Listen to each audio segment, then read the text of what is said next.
Pemirsa, istilah dimulai dari nol lagi terasa memiliki makna mendalam bagi para pekerja yang terimbas keputusan pemerintah yang memicu kekosongan stok BBM di SPBU swasta. Kondisi ini tidak khayal membuat para pekerja di salah satu SPBU swasta mengajarkan penjualan kopi hingga oli. Seorang pekerja SPBU swasta ini mengunggah momen pilu ketika tekan rekannya terpaksa dirumahkan akibat stok BBM yang kosong dalam beberapa hari terakhir. Lah, pada kemana ini teman-teman saya? Oh iya, pada di rumah ini semua ya. Kalian sehat-sehat ya teman-teman. Gak apa-apa, gak usah malu. Untuk sementara gak bisa ngasih orang tua dulu. Jagat Raya juga ramai dengan video petugas SPBU swasta yang beralih berjualan kopi, diduga imbas krisis pasokan BBM.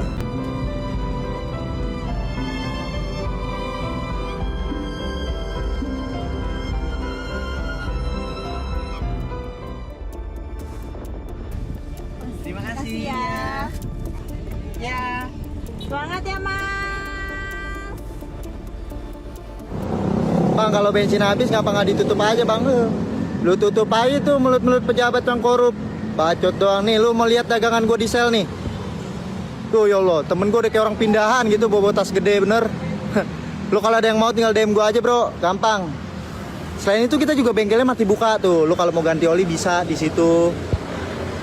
Lu ganti dah tuh, lu servis motor lu yang udah geter palanya tuh.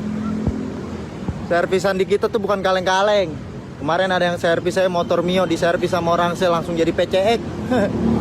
Bro amat lah berlebihan, biar kayak janji-janji pejabat pada berlebihan tapi nggak ada yang ditepatin.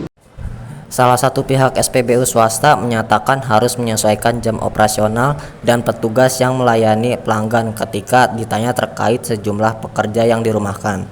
Sedangkan SPBU tetap dibuka. Selain menjual BBM, jika tersedia juga menjual unit bisnis lainnya. Adapun BBM yang dengan berbagai jenis dinyatakan tidak tersedia di beberapa SPBU hingga informasi lebih lanjut. Sejumlah pembensin swasta mengalami kekosongan pasokan BBM imbas keputusan Menteri ESDM Bahlil Lahadaila yang meminta SPBU swasta membeli BBM satu pintu, yakni dari Pertamina.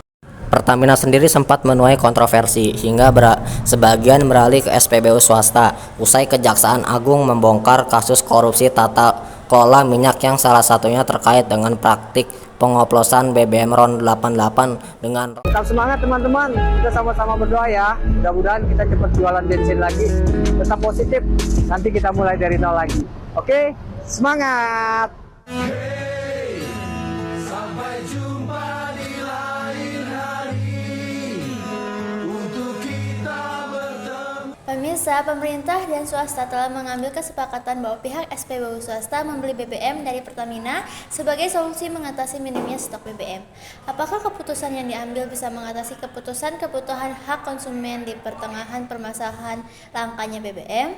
Kita membahas bersama Ketua Forum Konsumen Berdaya Indonesia, Tulus Abdi.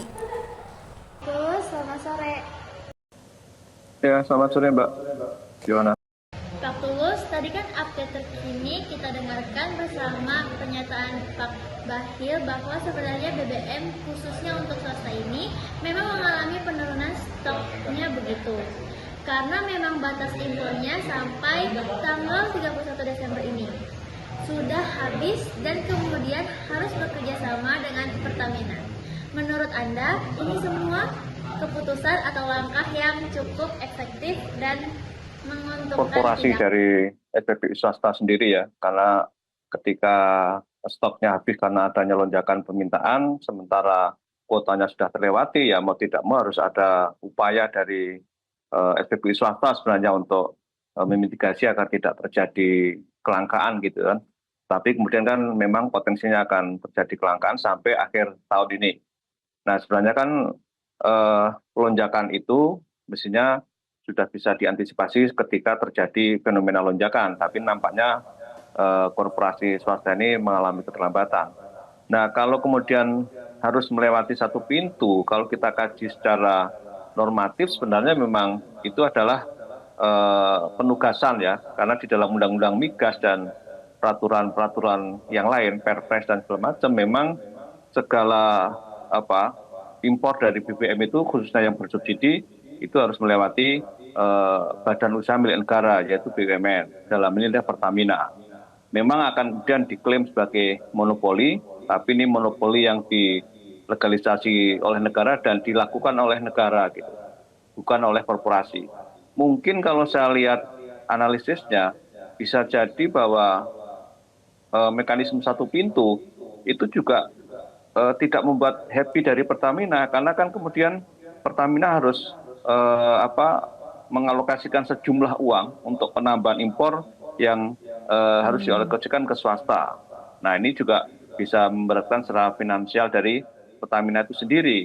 Tetapi kalau terkait dengan pasokan BBM dan kualitas, saya kira nanti kan yang dijual kepada SPBU swasta dari Pertamina melalui jalur impor satu pintu, itu kan jenis minyak yang base fuel ya, jadi kayak CPO-nya kalau di dalam minyak goreng. Jadi dari base fuel itu nanti yang dijual ke SPBU swasta, dan silakan SPBU swasta nanti memblending dengan aditif-aditif lain yang setara dengan yang akhirnya dengan kualitas yang mereka tentukan gitu. Kira ini merupakan bentuk legalisasi dari apa yang sudah ada dari sisi norma yang selama ini sudah diatur dalam Undang-Undang Migas gitu. Bicara soal hak konsumen itu sendiri, apa yang memang paling terabaikan dalam situasi kelangkaan BBM seperti ini? Ya sebenarnya kalau kita bicara secara general ya, di dalam Undang-Undang Perlindungan Konsumen kan tentu konsumen beratas kenyamanan, keamanan, dan keselamatan di dalam menggunakan satu barang. Nah, ketika barangnya tidak ada dalam nilai BBM, tentu sebagai pengguna BBM akan merasa tidak nyaman dan dirugikan gitu. Nah, oleh karena itu sekali lagi seharusnya memang dari sisi aksi korporasi harusnya ini sudah bisa dimitigasi dan kemudian tidak menelantarkan konsumen di dalam kekosongan BBM. Tetapi di sisi lain tugas negara di dalam upaya memasok BBM, karena BBM adalah produk esensial yang harus dikendalikan negara, baik itu jumlahnya, harganya maupun kualitasnya. Itu yang dimandatkan di dalam Undang-Undang tentang Migas. Ya, ini kan minimnya ketersediaan BBM. Insiden kenapa ini menjadi isu, itu kan karena memang turunnya kepercayaan publik terhadap pemerintah, dalam hal ini kasus yang sempat melibatkan Pertamina. Nah, bagaimana sebenarnya mengembalikan kepercayaan publik ke depan dengan langkah yang sudah diambil oleh pemerintah saat ini? Ya, kalau dari sisi korporasi, dalam konteks ini misalnya Pertamina, ya Pertamina harus bersinergi dengan pemerintah untuk melakukan rebranding terhadap apa yang selama ini dimitoskan oleh masyarakat. Karena saya melihat memang sebenarnya bagian besar adalah mitos, persepsi yang salah kaprah, dan kemudian seolah-olah menjadi satu kebenaran dan kebenaran gitu. Ini yang sebenarnya harus ada semacam upaya transformatif untuk mengembalikan image yang sebenarnya sebagian besar adalah karena menyangkut literasi masyarakat terhadap pemahaman BBM yang masih minim gitu. Sedangkan di sisi lain saya melihat ada semacam upaya-upaya yang progresif dari SPBU swasta, baik untuk membrand masyarakat ya, dan juga di dalam upaya-upaya menjual produknya. Termasuk dalam upaya kelangkaan ini dengan berbagai manuver, saya melihat ada semacam tanda kutip dramatisasi di dalam menggoreng kelangkaan BBM di SPBU mereka. Demikian informasi terkini mengenai kelangkaan BBM di SPBU swasta dan langkah pemerintah bersama Pertamina. Kita nantikan bersama implementasi kebijakan yang telah disampaikan Menteri ESDM Bahlil Lahadaila. Saya Fajar. Saya Ruti. Kami pamit undur diri. Terima kasih atas perhatian Anda. Sampai jumpa.